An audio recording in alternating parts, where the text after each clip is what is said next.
Good morning. My name is Brandon Soltmeyer, Operations Section Chief for Northwest Team 6, and I'm here with Mark Corliss, Operations Section Chief. I'm doing planning operations for the Blue Team, Oregon State Fire Marshal's Office. So we're going to do a quick overview and operations update for the Lookout Fire. The crews and equipment on the fire have been making very good progress along the southwest side of the fire. They're starting to tighten up some of the lines, getting in a little closer.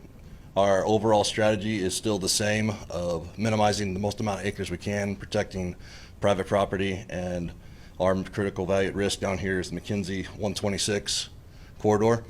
By being able to button this up down on the southwest side and the southern divisions, we will be able to start moving things around and refocusing attention up into the 126 corridor going to the north. Yesterday we did have a cell sit over the fire up here on the northeastern side, which did cause a large spot to occur and rapid fire growth in the northeastern side. But the crews have gotten on it. They're getting a good look at it this morning and got to figure out what we're going to do with that. We got lots of different options of coming out, catching more roads, and minimizing acres and keeping it off our private and off our recreation sites. And I will go ahead and pass it over to Mark. All right, so the State Fire Marshal's Office is primarily taking care of the structure protection.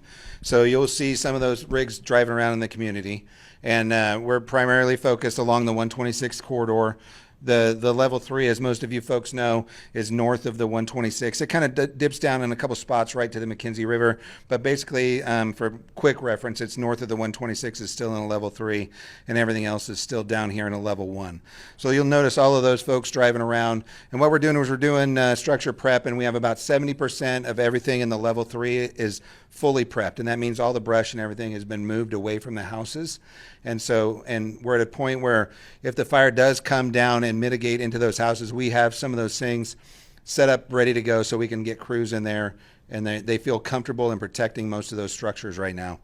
So we have a crew up here that was working on the H.J. Andrews. That's all plumbed in and ready to go. We also are a couple of noteworthy things for you folks out in the community. The covered bridge right there at Bell Camp, we're kind of working on a mitigation plan, putting up some sprinklers, and we've worked with the Lane County Roads. And then at Horse Creek also, there's another bridge that we're looking at, putting some mitigation on that as well today. So that's all we got for you today.